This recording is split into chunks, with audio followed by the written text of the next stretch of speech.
வணக்கம், ஹலோ, நமஸ்தே. இன்னைக்கு நம்ம பார்க்க போறது டிஃபரெண்ட் ஃபார்ம்ஸ் ஆஃப் ரா தான் பார்க்க போறோம். ஹிந்தியில ராவின் வடிவங்கள் வெவ்வேறாக இருக்கும். அது என்னென்ன வடிவங்கள் இருக்கு அப்படிங்கிறத பார்க்க போறோம். அதாவது அந்த ராவோட ஷேப் பார்த்தீங்கன்னா, இந்த ரைட் சைடு குடுத்துருக்க மாரி 3 டிஃபரெண்ட் ஷேப்ஸா கிடைக்கும். இது எப்ப கிடைக்கும் அப்படின்னா, மெய்யெழுத்து கூட ரா சேரும்போதும், கூட மெய்யெழுத்து சேரும்போதும் நமக்கு வந்து கிடைக்கும். எப்போ எந்த ஷேப் கிடைக்கும்? அத எப்படி நம்ம ப்ரொனவுன்ஸ் பண்ணணும்? அப்படிங்கிறத இந்த வீடியோல நம்ம பார்க்க போறோம். வாங்க இப்ப வீடியோக்குள்ள போலாம். மெய்யெழுத்து கூட ரா சேரும்போது, நமக்கு அந்த 3 விதமான ஷேப்ஸ்ல 2 விதமான ஷேப் வந்து கிடைக்கும். அதாவது டைப் 1, டைப் 2 2 வந்து கிடைக்கும். அந்த டைப் 1ல வந்து அந்த மெய்யெழுத்து வந்து என்னவா இருக்கணும்? அந்த மெய்யெழுத்துங்கிறது கான்சனன்ட். அது வந்து வெஞ்சன்னு சொல்லுவாங்க ஹிந்தியில. அது வந்து என்னவா இருக்கணும் அப்படின்னா, இந்த 4 எழுத்துக்கள் ட, ட, ட, ட இந்த 4 எழுத்துக்கள தவிர, மீதி இருக்கிற எந்த மெய்யெழுத்தா இருந்தாலுமே, அந்த வெஞ்சன்ல,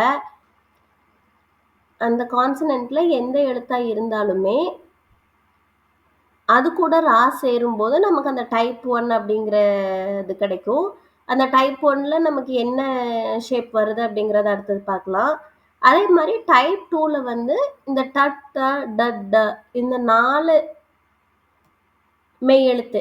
இந்த 4 வெஞ்சன் மட்டும் தான் இந்த 4 கான்சனன்ட் கூட ரா சேரும்போது என்ன ஷேப் கிடைக்குதோ, அது வந்து நம்ம டைப் 2ன்னு நம்ம பிரிச்சு பார்க்குறோம். இப்ப இந்த டைப் 1ல என்ன ஷேப் வரும்? டைப் 2ல என்ன ஷேப் வரும்? அப்படிங்கிறத பார்க்கலாம். சேம் அதே தான். மெய்யெழுத்து கூட ரா சேரும்போது நமக்கு வந்து டைப் 1 கிடைக்குது. இந்த டைப் 1ல நம்ம என்ன பார்த்தோம்? அந்த மெய்யெழுத்து வந்து ட, ட, ட, ட அந்த 4 எழுத்த தவிர மீதி இருக்கிற எந்த எழுத்துக்கள் இருந்தாலும் நமக்கு இந்த ஷேப் தான் வந்து கிடைக்கும். சில எழுத்துக்களுக்கான எக்ஸாம்பிள்ஸ் வந்து பார்க்கலாம். ஃபர்ஸ்ட் பார்த்தீங்கன்னா, இக்கு கூட்டல் ரா இது வந்து க்ர அப்படின்னு சொல்லுவோம். இந்த ஷேப் வந்து இந்த டைப் 1 அப்படிங்கிறதுக்கு கீழ வந்து அந்த ஷேப் வந்து கொடுக்கப்பட்டிருக்கு இங்க. இந்த ஷேப்ப வந்து அந்த க்ரால நம்ம எங்க எழுதுவோம் அப்படின்னா, அந்த இக்கு கூட்டல் ரா அப்படின்னு சொல்ற இடத்துல, அந்த இக்கு அப்படிங்கிறது வந்து அந்த மெய்யெழுத்து அந்த கான்சனன்ட் வோட ஹாஃப் லெட்டர் தான் இந்த இக்கு. அது எப்படி ஹாஃப் லெட்டர்ன்னு நம்ம கண்டுபிடிக்கிறோம் அப்படின்னா, அந்த க்கு கீழ ஒரு சின்னதா ஒரு லைன் மாரி வந்திருக்கு. அத வச்சு தான் அது இக்கு அப்படின்னு நம்ம கண்டுபிடிக்கிறோம். அந்த இக்கு கூட ரா சேரும்போது நமக்கு வந்து என்ன கிடைக்கும் அப்படின்னா, அப்படின்னு கிடைக்குது. எப்படி ப்ரொனவுன்ஸ் பண்ணணும் அப்படின்னா, ஃபர்ஸ்ட் அந்த இக்கு சொல்லிட்டு அப்புறம் ரா சொல்லணும். க்ர அப்படின்னு சொல்லணும். அந்த ரா வந்து ஃபுல்லா நம்ம சொல்றோம். இப்ப அத எழுதும்போது எப்படி எழுதணும் அப்படின்னா, அந்த இக் அப்படிங்கிற அந்த ஹாஃப் லெட்டர நம்ம ஃபுல் லெட்டரா அப்படின்னு எழுதிட்டு, அந்த கீழ அந்த வெர்டிகல் லைன்ல இருந்து ரைட் டு லெஃப்ட் இந்த ஸ்லாண்டிங் லைன் வந்து போடணும். இந்த டைப் 1 கீழ குடுத்துருக்கோம் பாருங்க, அந்த சிம்பல். அந்த சிம்பல்ல வந்து இந்த இடத்துல அந்த கர்வோட வெர்டிகல் லைன்ல இருந்து ரைட் டு லெஃப்ட் அந்த சிம்பல்ல வந்து போடணும். அப்ப நமக்கு அப்படின்னு கிடைக்கும். இத ப்ரொனவுன்ஸ் பண்றதும் நம்ம அப்படின்னு சொல்லணும். அதே மாதிரி நெக்ஸ்ட் பார்த்தீங்கன்னா, க் பிளஸ் ர இது வந்து க்ர. இதுலயும் இந்த இக்குங்கிற ஹாஃப் லெட்டரோட ஃபுல் லெட்டர் வந்து எழுதணும். எழுதிட்டு அதோட வெர்டிகல் லைன்ல அந்த ஸ்லாண்டிங்கா ரைட் டு லெஃப்ட் அப்படி போடும்போது இந்த க்ர அப்படிங்கிற லெட்டர் வந்து கிடைக்கும். அதே மாதிரி நெக்ஸ்ட் பார்த்தீங்கன்னா, இம்மு கூட்டல் ர ம்ர அப்படின்னு கிடைக்கும். இதுல வந்து இதுலயும் அதே மாதிரி தான் இந்த இம்மோட ஃபுல் லெட்டர் மா அப்படின்னு எழுதிட்டு அந்த வெர்டிகல் லைன்ல இருந்து அந்த சிம்பல் வந்து ரைட் டு லெஃப்ட் கீழே வந்து இப்படி போட்டிருக்கணும். நெக்ஸ்ட் இப்பு கூட்டல் ர ப்ர. இதுலயும் அதே மாதிரி தான் இந்த இப்போட ஃபுல் லெட்டர் பான் போட்டுட்டு அதோட வெர்டிகல் லைன்ல இருந்து இந்த சிம்பிள் ரைட்ல இருந்து லெஃப்ட் வரைக்கும் அந்த டைப் 1 கீழே இருக்க சிம்பிள் வந்து அந்த வெர்டிகல் லைன்ல வந்து ரைட் டு லெஃப்ட் அது வந்து நம்ம எழுதுறோம். அப்போ ப்ர அப்படின்னு கிடைக்கும். இப்போ இதுக்கான எக்ஸாம்பிள் வேர்ட்ஸ் சில இது பார்க்கலாம். கூட்டல் க்கு வந்து என்ன பார்க்கலாம் அப்படின்னா, சுக்ரவார். இப்போ சுக்ரவார்ல பார்த்தீங்கன்னா இந்த இருக்கு. சுக்ரவார் அப்படின்னா வெள்ளிக்கிழமை, ஃப்ரைடே. இக்கு கூட்டல் க்கு வந்து கிரஹ். கிரஹ் அப்படின்னா கிரகம், பிளானட். உம்மு கூட்டல் வந்து இது வந்து உம்ர் அப்படின்னு சொல்லுவோம்.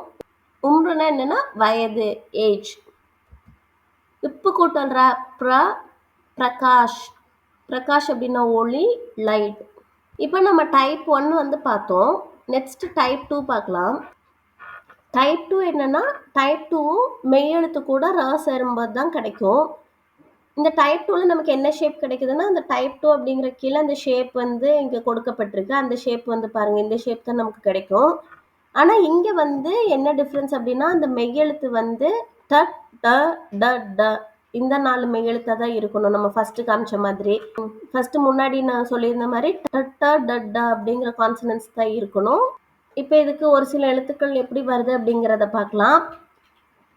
இப்போ ட பார்த்தீங்கன்னா, டவோட ஹாஃப் லெட்டர் வந்து அந்த கீழே அந்த சின்ன கோடு கொடுக்கப்பட்டிருக்கு. அப்படின்னா அது வந்து ட கிடையாது, இட் அப்படின்னு சொல்லுவோம். அது வந்து அந்த டவோட ஹாஃப் லெட்டர். இட்டு கூட்டல் ரா வரும்போது இட்டு கூட்டல் ரா ட்ர அப்படின்னு வரும். ட்ரன்னு தான் படிப்போம். ஆனால் அந்த ட்ரவை வந்து இட்டு ட்ர ட்ர அந்த ரா வந்து ஃபுல்லாக சொல்லுவோம். அந்த ட்ரன்னு வரும்போது நம்ம ஷேப் வந்து என்ன ஷேப் போடணும்? அந்த டைப் 2 கீழே இங்கே கொடுத்துருக்கோம்ல, இந்த ஷேப்பு தான் வந்து நம்ம போடணும்.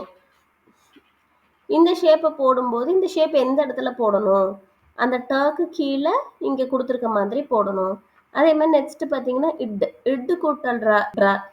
இங்கே பார்த்தீங்கன்னா அந்த இட்டுங்கிற ஹாஃப் லெட்டரோட ஃபுல் லெட்டர் ட அப்படிங்க எழுதிட்டு அந்த ஷேப் வந்து எங்கே போடுறோம்? அதுக்கு கீழே வந்து போடுறோம். எந்த ஷேப் அப்படின்னா அந்த டைப் 2 கீழே இருக்க ஷேப் வந்து கீழே வந்து போடுறோம். அது இன்வெர்டட் வி மாதிரி இருக்குது பார்த்தீங்களா, அந்த ஷேப் வந்து கீழே போடுறோம். இந்த டைப் 2 ஷேப்ஸ் வச்சு என்னென்ன வேர்ட்ஸ் இருக்குது அப்படிங்கிற சில வேர்ட்ஸை பார்க்கலாம். இட்டு கூட்டல் ரா ட்ர, ராஷ்ட்ரிய, ராஷ்ட்ரிய, தேசிய, நேஷ்னல். இதில் வந்து ட்ரன்னு கொடுத்துருக்கு. ஆனால் நம்ம வந்து அந்த ட்ர போடுறோம். ட்ர போட்டு அந்த வரிசையில் என்ன வேணால் போடலாம். ட்ர இப்போ இட்டு கூட்டல் ரான்னா ட்ர வரும். இட்டு கூட்டல் ட்ரீ நெடில் அப்படிங்கும்போது ட்ரீ அப்படின்னு வரும். அதான் ரா இஷ் ட்ரீ ய அப்படின்னு அந்த ட்ரீ வந்து போட்டிருக்கோம். இட்டு கூட்டல் ர ட்ர. ட்ராமா இங்கே பார்த்தீங்கன்னா ரா நெடில் யூஸ் பண்ணியிருக்கோம். அதாவது இட்டு கூட்டல் ரா வந்து ட்ர, இட்டு கூட்டல் ரா நெடிலுங்கும் போது ட்ரா அப்படின்னு வரும். அதனால தான் நம்ம இங்கே ட்ரா அப்படின்னு யூஸ் பண்ணியிருக்கோம். ட்ரா நெடில், மா நெடில். ட்ராமா அப்படின்னா நாடகம், ட்ராமா. இப்போ நமக்கு டைப் 1 அண்ட் டைப் 2 கிளியராக தெரிஞ்சிருச்சுன்னு நினைக்கிறேன். அடுத்தது நம்ம டைப் 3க்கு போகலாம். டைப் 3ல பார்த்தீங்கன்னா இரு கூட மெய்யெழுத்து சேரும்போது நமக்கு என்ன கிடைக்கும் அப்படிங்கிறது தான். அப்போ நமக்கு என்ன ஷேப் கிடைக்கும் அப்படின்னா, இந்த டைப் 3க்கு கீழே ஒரு சிம்பிள் கொடுக்கப்பட்டிருக்கு. இந்த ஷேப் தான் வந்து நமக்கு கிடைக்கும். இந்த ஷேப், இந்த சிம்பிளை வந்து நம்ம எங்கே எழுதணும் அப்படின்னா, நம்ம அந்த ஹேங்கிங் லைன், ஹரிசாண்டல் லைனுக்கு மேலே வந்து எழுதணும். அது எப்படிங்கிறது பார்க்கலாம். இப்போ இரு கூட மெய்யெழுத்து, இங்கே வந்து எந்த மெய்யெழுத்து கான்சனண்ட்டாக வேணா இருக்கலாம். இங்கே ஒரு சில எழுத்துக்களுக்கான எக்ஸாம்பிள் பார்க்கலாம். இரு கூட்டல் வா வந்து ர்வ, இர் ஃபஸ்ட்டு சொல்கிறோம் நம்ம, அதுக்கப்புறம் வா வருது. அதனால இர்வ. இர்வ அப்படிங்கும்போது இதை நம்ம எப்படி எழுதியிருக்கோம்? அந்த செகண்ட் லெட்டர் என்ன வருது, அந்த மெய்யெழுத்து கான்சனன்ட் என்ன வருது, அதை அப்படியே எழுதிட்டு, அந்த லெட்டரை எழுதிட்டு அது மேலே இந்த சிம்பிள் வந்து போடுறோம். அப்போது நம்ம இதை ப்ரொனவுன்ஸ் பண்ணும்போது எப்படி சொல்லணும்? இங்கே ஃபஸ்ட்டு இரு தானே இருக்குது, இரு கூட்டல் வா தானே. ஸோ அதனால் ஃபஸ்ட் நம்ம அந்த இருங்கிறத வாசிச்சுட்டு அதுக்கப்புறம் தான் நம்ம அந்த வா வந்து சொல்லணும். அப்போது அது இர்வ அப்படின்னு வரும். அதே மாதிரி இரு கூட்டல் த அப்படின்னா இர்த்த. ஃபஸ்ட்டு அந்த இரு சொல்லிட்டு அப்புறம் அந்த கான்சனன்ட் த வந்து ஃபுல்லாக சொல்லணும், த அப்படின்னு. இரு கூட்டல் ஷ வந்து இர்ஷ. ஃபஸ்ட்டு அந்த இர் சொல்லிட்டு அப்புறம் ஷ வந்து சொல்லணும். அப்போ அந்த ஷேப் வந்து எங்கே போடணும்? அந்த எழுத்துக்கு மேலே போடணும். வாசிக்கும்போது ஃபஸ்ட்டு அந்த ஷேப்புக்கு உண்டான இதை வாசிச்சுட்டு அந்த ஷேப்புக்கு இர் அப்படிங்கிற அர்த்தம் இருக்குது. அப்போது அதை வாசிச்சுட்டு அதுக்கப்புறம் அந்த எழுத்தை வந்து நம்ம வாசிக்கணும். இர்வ, இர்த்த, இர்ஷ அப்படிங்கிற மாதிரி. இப்போ இந்த டைப் 3க்கான ஒரு சில வேர்ட்ஸ் வந்து எக்ஸாம்பிள்ஸாக பார்க்கலாம் வாங்க. இரு கூட்டல் வா வந்து இர்வ. இது எங்கே யூஸ் பண்ணியிருக்கோம்? பர்வத். பர்வத் அப்படின்னா ப, அதுக்கப்புறம் நம்ம எப்படி இது வாசிக்கணும்னா அந்த வா வந்து சொல்லக்கூடாது. பாக்கப்புறம் அந்த இரு வந்திருக்கு அடுத்த லெட்டரில் அப்படின்னா ஃபர்ஸ்ட் அந்த இர வாசிச்சுட்டு அப்புறம் தான் அந்த லெட்டர் வா வந்து வாசிக்கணும். அப்போ ப இர் வ த பர்வத். பர்வத் அப்படின்னா மலை, மலைன்னா மவுண்டெயின். இருக்கூட்டல் த வந்து இர்த்த, அர்த். இதுல வந்து ஃபர்ஸ்ட் ஆங்கிறத நம்ம வாசிச்சுட்டு ஆ, அப்புறம் இர் சொல்லிட்டு அதுக்கப்புறம் தான் த, அர்த். அர்த் அப்படின்னா பொருள், மீனிங். இருக்கூட்டல் ஷ வந்து இர்ஷ. இதுல வ, அதுக்கப்புறம் இந்த இர் நம்ம சொல்லிட்டு அதுக்கப்புறம் தான் ஷ வந்து சொல்லணும். வர்ஷ், ஆண்டு, இயர். இப்போ இதுல இருந்து நமக்கு அந்த 3 டைப்ஸும் கிளியரா தெரிஞ்சிருக்கும்னு நினைக்கிறேன். இந்த வீடியோ யூஸ்ஃபுல்லா இருந்ததுன்னு நினைச்சீங்கன்னா கண்டிப்பா லைக் பண்ணுங்க, ஷேர் பண்ணுங்க, சப்ஸ்கிரைப் பண்ணுங்க. நன்றி, தேங்க்யூ, தன்யவாத்.